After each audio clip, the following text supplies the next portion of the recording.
Yo, what's up guys? I'm Sam. Hope all of you are doing swell today. Apple expected to have a pretty big rest of the year. We've already seen some good stuff from them in 2019. A new iPad mini, AirPods 2 came out, even new MacBook Pros, but the second half of this year is much more stacked than the first. So I want to update you guys now that we have more information than ever before what Apple is expected to release in 2019, including a first ever product said to be coming later this month, the Apple Card. If you're excited, you guys know what to do. Drop a like down below, go out and give somebody a hug, and of course hit subscribe so you stay up to date on the latest Apple news. Let's go ahead and get started with the list. So to give this video some meaningful order, I want to talk about it like this. The products up first are going to be coming out the soonest. The products that I talk about last are going to be released in the latter half of 2019. But let's go ahead and start off with a product that Apple has hyped up a lot, but I think a lot of people have also forgotten about since it was initially unveiled in March. And delving deeper into the financial system is the Apple Card. Now, we all know about Apple Pay and Apple Pay Cash. Now, what if you want to get some rewards back? What if you want to really see what you're spending your money on? Well, Apple is doing that with a deeper delve into the financial sector with the Apple Card. The actual benefits of the card are not insane. When you use the physical card, this one right here, made of titanium, you're only getting 1% cash back on everything, which is pretty weak compared to a lot of cards that are giving at least 1.5%, like my one with Chase. Where Apple is counteracting that low physical card reward is with digital rewards, and especially how you get that cash back. So first of all, Apple's cash here is called daily cash. Basically, the day of you buying something on your Apple Card, you get that cash back instantly. No more waiting 30 days for the points to calculate or converting like 1,700 points into $7.17 or something weird. Number two, you get extra rewards when using Apple Pay. So whether in store or online, every Apple Pay purchase you make is going to be 2% cash back. Again, bringing it up to par with other competitors. And then the number one tier for me is going to be 3% cash back on all Apple products. So it doesn't sound like a lot, but I mean, if you buy a $1,000 iPhone every year, I don't know, like this one, you get $30 back instantly, which is pretty cool. It'll pay for what, like the activation fee for the phone? Thanks, Verizon. Apple says this card is coming summer of 2019, but a little friend of mine says that it could be coming about halfway through this month, which at the time of recording this is July 2019. I don't know how credible this is. It's a first-time source, but just wanted to slide that little iUpdate exclusive your way. Now, also potentially coming in July is a new 13-inch MacBook Pro. A FCC filing that Apple had applied for recently got leaked, and it shows the bottom of a standard-looking 13-inch MacBook Pro. Now, what's weird about this is that Apple literally just updated the Touch Bar MacBook Pros about a month and a half, 2 months ago now. And they're pretty good. They have some nice processors on the inside, but the non-Touch Bar MacBook Pros have not been touched in a while. So potentially later this month in July, Apple could be updating the non-Touch Bar MacBook Pros, making them worth it to buy again. Just right now, they are severely outdated in their current state. Or Apple could wait until September or October to also release this new non-Touch Bar MacBook Pro update.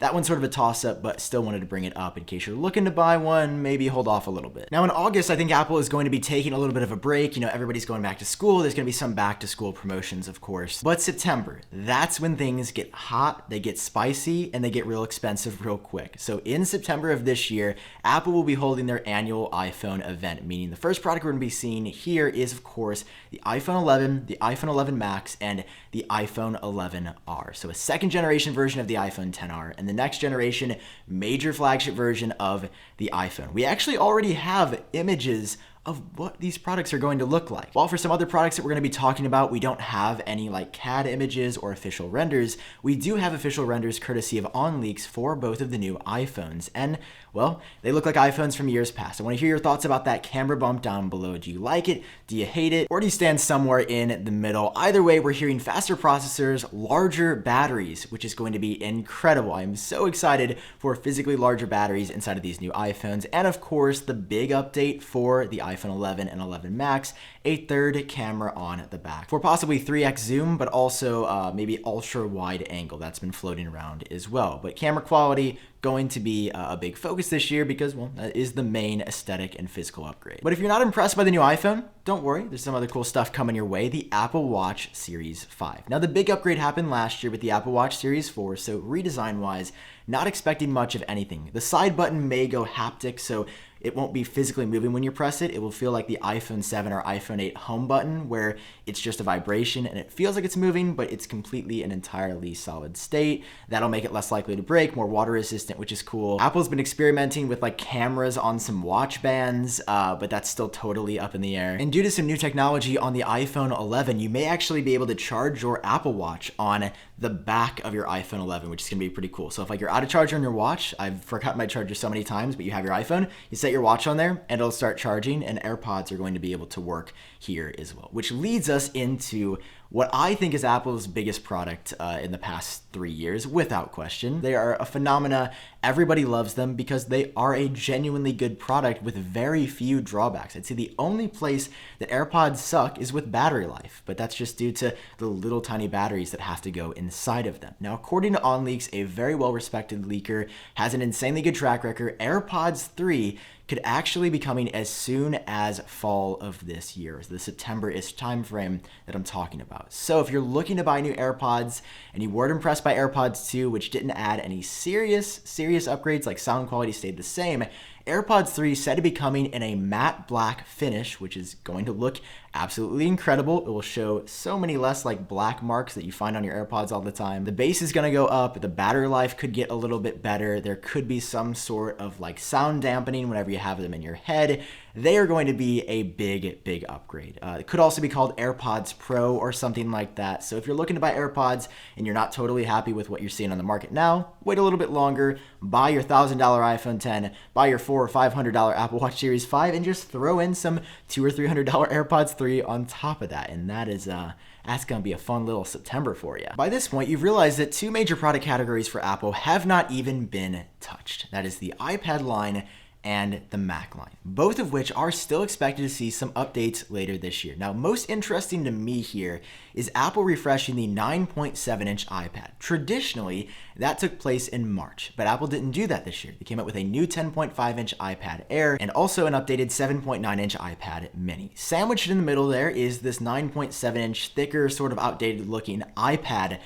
And according to a leaker with an impeccable track record, there is one on the way. Now, whether Apple announces this in September or October is entirely up in the air. We don't really know, but a new 10.2-inch, around $329 iPad is still expected. And I feel like for most people, that is going to be the way to go because the 9.7-inch iPad is already really good. Get 0.5-inch bigger screen, half-inch bigger, same price, could be very tempting. Now for that one, I said September or October because honestly, we don't really know. But there is a very good chance that this year, Apple could also hold an event in October or November. So nothing for the rest of the summer. We just had WWDC, definitely an event in September, but I would say a second event in October or November is equally likely because in addition to that new iPad, the 10.2-inch cheap version, possibly coming then, Apple hasn't really talked about Macs on stage for, at this point, it will be a year. Last year we got the new Mac Mini. I would expect some small processor upgrades for the MacBook Air. There is some indication that that will happen according to some recent rumors. And then the Mac Mini,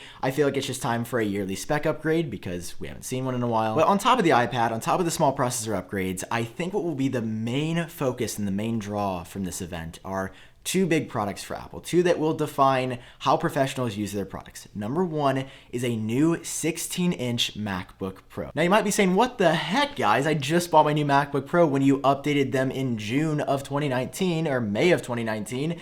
And I'd be like, yeah, I know that they did that because they bamboozled me too. Right here is my new 2019 MacBook Pro that is apparently going to be outdated by October or November of this year because analysts strongly suggest that a new 16-inch redesigned fresh keyboard, hopefully please have a fresh, better keyboard on this, is on the way. I hope it looks something like this. If it does, I'll be blown away. Recently, we got some information that the screen is going to be slightly higher resolution, but unfortunately, Apple's not going to be jumping up to anything crazy like 4K or 5K on this laptop, just because the power drain would be way too significant. And spec-wise, yes, it's going to have a fast processor, but I almost wonder if Apple's going to differentiate this 16-inch MacBook is like a MacBook Pro Ultra or something, just because if it ends up looking redesigned, ends up looking kind of crazy, I don't know if it can end end up fitting in with the other like older MacBook Pros. And second to that is the Mac Pro. Now again, this is a product that we've already seen. Apple unveiled this at WWDC, so it's not anything entirely new. But release-wise, I feel like usually Apple tends to go toward the end of 2019 for these really big professional product launches. Look at the Mac Pro from 2013. It came out on like one of the last days of the year. Look at the iMac Pro from 2017. Again, came out on like one of the last days in December. So will it be officially unveiled in November? We don't really know. These like release dates toward the end of the year are more murky, as you can tell, because we're a little bit farther away. We have less information than the stuff that's just around the corner, like the Apple Card. I think Apple still has a really strong product pipeline. Looking forward to see what else they come out within the next couple of years. And for now, still got a pretty banging 2019 ahead of us. So let me know what you think down below. Drop a like if you enjoyed this video or learned something new. Hit subscribe for more, and I'll catch all of you in my next video. Hopefully I'll have that Apple Card next time I talk to you guys, and I can flex on you with my titanium Apple Card. Anyway, guys, peace out. See you in the next video.